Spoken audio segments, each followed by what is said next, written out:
The Niger-Delta is the repository to Nigeria's estimated 22 billion barrels of oil reserves. Oil, which is found only in the Niger-Delta, so far accounts for about 50% of the country's GDP. It constitutes 95% of all foreign exchange earnings and contributes 80% of budgetary revenues. Oil and the Niger-Delta are also central to the understanding of citizenship in Nigeria because of the agitations around resource distribution, entitlement, and issues of enfranchisement. Those things they're supposed to recognize us as citizens of both Biafra and Nigeria are one. Roads, bridge to link the other community, and then lights, hospital, and then drinking water. Then light, trade, then hospital, scholarship. Then some of the crude oil where they float enter our tire, they spoil our foods there. They spoil different things where our mama and papa they take fine small thing for belly. But those ones have the company and the government they need to look into it.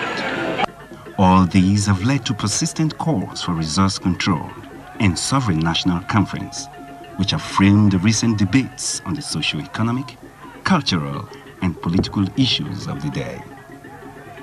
The oil riches have obviously not impacted positively on the condition of the ordinary Nigerian, and the people of the Niger-Delta have little to show for years of oil extraction and environmental depletion in their communities.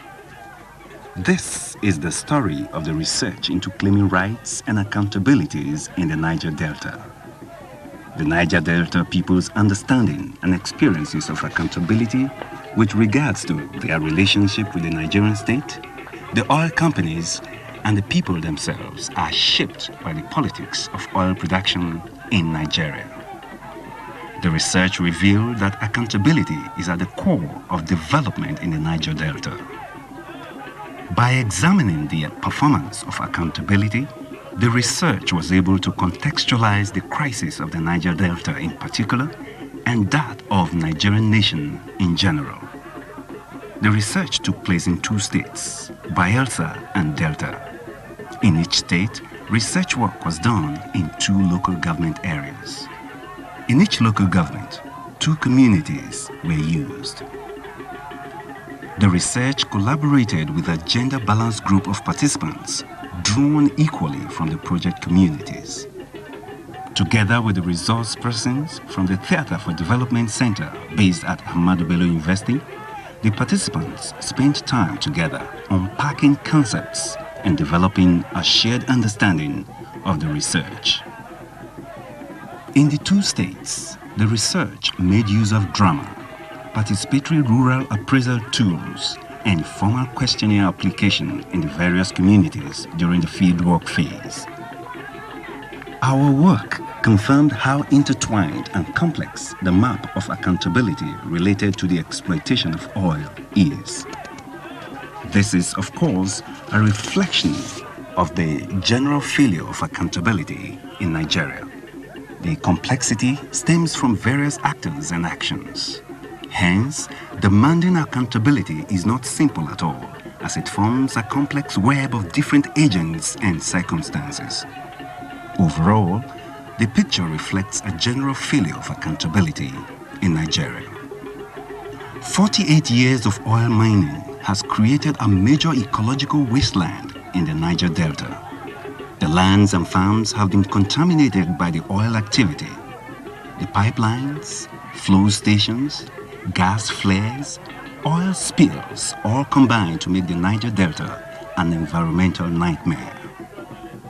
There were 2,676 spills between 1976 and 1990 alone, and a high percentage figure of 76 for natural and associated gas flares.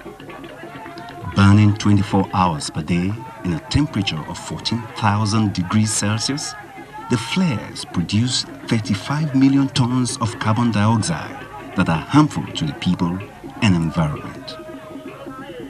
The social situation in the Niger-Delta presents a mammoth discrepancy between resource and human welfare index between the Niger-Delta and other parts of Nigeria. It is also the case that the Niger-Delta is generally worse than the situation in most parts of the country. The doctor-patient ratio in the Niger-Delta is 1 to 132,000, 3 times more than the national average of 1 to 40,000. In terms of safe drinking water, only 27% have access, and only about 30% have access to electricity. A 1995 World Bank report corroborates this, stating that in Bayelsa State, incidences of waterborne diseases and poor transportation infrastructure were the worst in the country. Years of neglect and rights violations have pushed many groups to organize and struggle for their rights.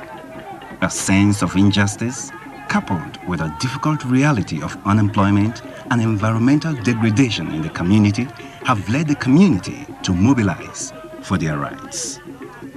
Our work, both in Bayelsa and Delta states, clearly demonstrated how conflict changes power structures within the community. New groups such as youth and women are emerging as a part of the decision-making bodies. In Nigeria, as in other places around the world, some of the rights that people claim are socially, culturally, and historically constructed. In the conflicts in the Niger-Delta, the government has used the common law as the binding law to enforce the interest of the transnational corporations rather than of the Nigerian citizens. Transnational corporations are implicated in corrupting and manipulating the communities to get a quick fix and easy access to oil fields.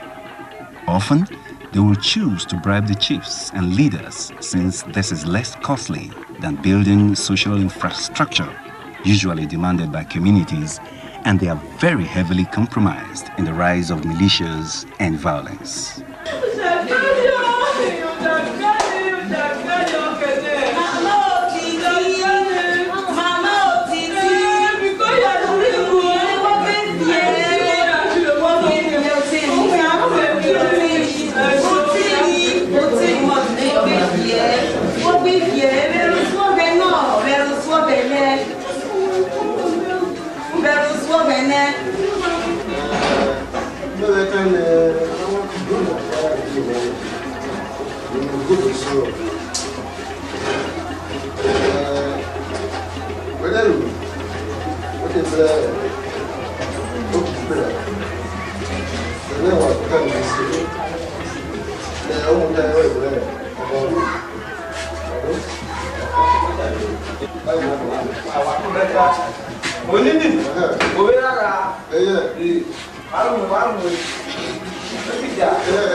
Especially our politicians who come to deceive us, they make a lot of promises which they do not fulfill.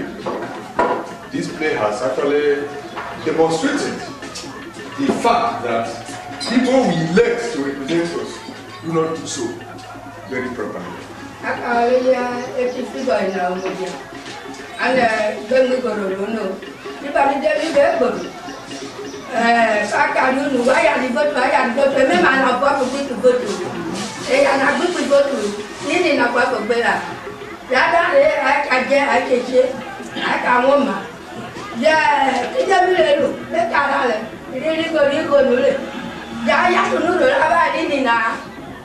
In this circumstance, we are forced to ask pertinent questions.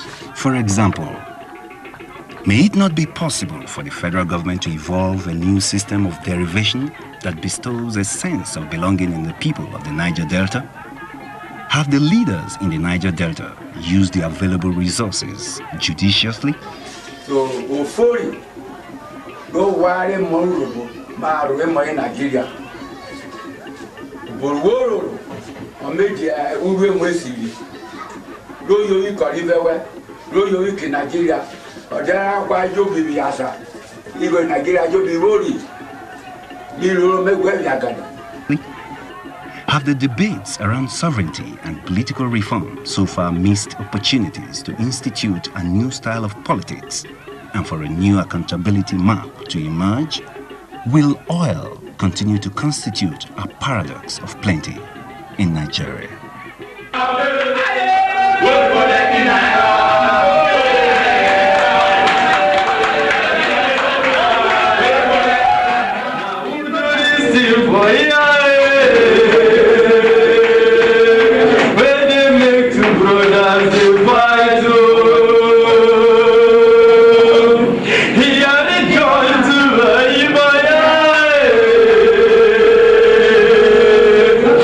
Kenya